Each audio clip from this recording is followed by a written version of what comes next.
Hello అండి అందరికీ. నేను ఇవాళ నాది ఇది కొత్త ఛానల్ తెలిసినాను అనమాట. నా పేరు దేవకృప. ఇదండి నేను ఇవాళ నుంచి పెద్ద వీడియోలు వేస్తున్నానండి. షార్ట్ వీడియోలు వేస్తూనే ఉన్నాను. 2 షార్ట్ వీడియోస్ వేసినాను. అయితే ఇవాళ నేను పెద్ద వీడియో వేస్తున్నాను. అంటే పెద్దదంటే 3 మినిట్స్ వీడియో అండి. ఓకేనా అండి. మీరు నా కొత్త ఛానల్ని మీరు ప్లీజ్ అండి సపోర్ట్ చేయండి. ఇంకా నా ఛానల్కి వెళ్ళి చూడండి, మంచిగా సపోర్ట్ చేయండి, సబ్స్క్రైబ్ చేసుకోండి, లైక్ చేయండి, షేర్ చేయండి. ఓకేనా అండి. ఇవాళ నేను మీకు ఫస్ట్ రెసిపీ ఏంటంటే చూపిస్తున్నాను. అంటే పెరుగు చారు అనమాట. సింపుల్ పెరుగు చారు మీకు చూపిస్తున్నాను. మన ఇంట్లో పెరుగు ఉంటుంది కండి, లేకుంటే బయటికి వెళ్ళినా తెచ్చుకున్న గట్టి పెరుగు ఉంటుంది కదా, ఆ గట్టి పెరుగులో మీకు ఎన్ని ఉల్లిగడ్డలు కావాలో అన్ని ఉల్లిగడ్డలు సన్నగా కట్ చేసుకుని వేసుకోవాలా. సగం స్పూన్ జీలకర్ర పౌడర్, ఉప్పు తగినంత, కొత్తిమీర కూడా వేసేసుకోవాలన్నమాట. అంతా కలిపి పక్కన పెట్టుకొని ఇప్పుడు కొంచెం ఆయిల్ వేసేసుకొని మనం ఇప్పుడు తాలింపు పెట్టుకుందాం అనమాట. జీలకర్ర అండ్ మీకు కావాల్సిన ఆవాలు కూడా వేసుకోండి. కానీ నేనైతే ఒకటి జీలకర్రతోటి వేస్తున్నాను, ఎందుకంటే డైజెస్ట్ మంచిగా అవుతుంది, ఫ్లేవర్ కూడా చాలా బాగా వస్తుంది. నేను ఒకటి జీలకర్రతోటి చేస్తున్నాను అనమాట. ఇదండి జీలకర్ర వేసినాక ఎండుమిరపకాయలు, కరివేపాకు కూడా వేసేసుకోవాలి. ఇది మంట తక్కువ పెట్టుకొని అంటే ఎండుమిరపకాయలు మాడకుండా మీడియం ఫ్లేమ్లో మనం ఫ్రై చేసుకోవాలన్నమాట. చూసిరండి మాడలేదు అసలు. దీంట్లో అల్లం వెల్లుల్లి పేస్ట్ కొద్దిగా జస్ట్ కొద్దిగా వేసుకోవాలి. అల్లం వెల్లుల్లి పేస్ట్, దాంట్లో కొంచెం పసుపు వేసుకోవాలన్నమాట. ఇది కూడా మంచిగా ఫ్రై కావాలి.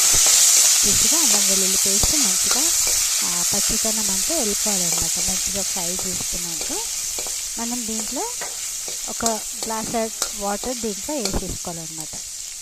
సింపుల్గా అండి పెరుగు చారు సింపుల్గా. నేను మాత్రం ఈ విధంగా చేస్తానండి. సింపుల్గా టేస్టీగా ఉంటుంది.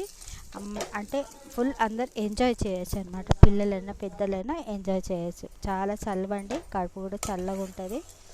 చూసారా, నీళ్ళు వేసేసినాక ఆ ఎండుమిరపకాయల ఫ్లేవరు, కరివేపాకు ఫ్లేవరు, ఇంకా జీలకర్ర ఫ్లేవరు దాంట్లో అంతా మిక్స్ అయిపోతుంది అనమాట.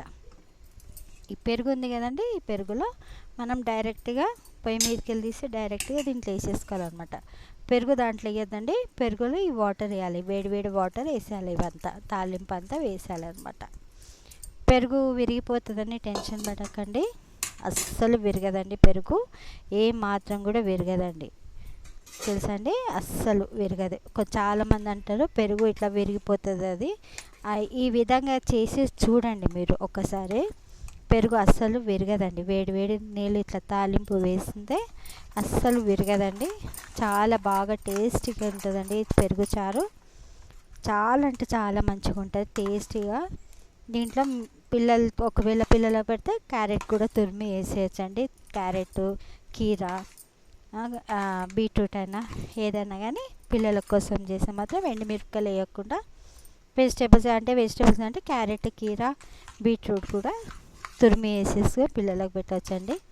ఎందుకంటే ఎండాకాలం ఈ విధంగా పిల్లలకు పెడితే కూడా కడుపు చల్లగా ఉంటుంది, వాళ్ళు కూడా అన్నం కూడా మంచిగా ఎంజాయ్ చేస్తారనమాట.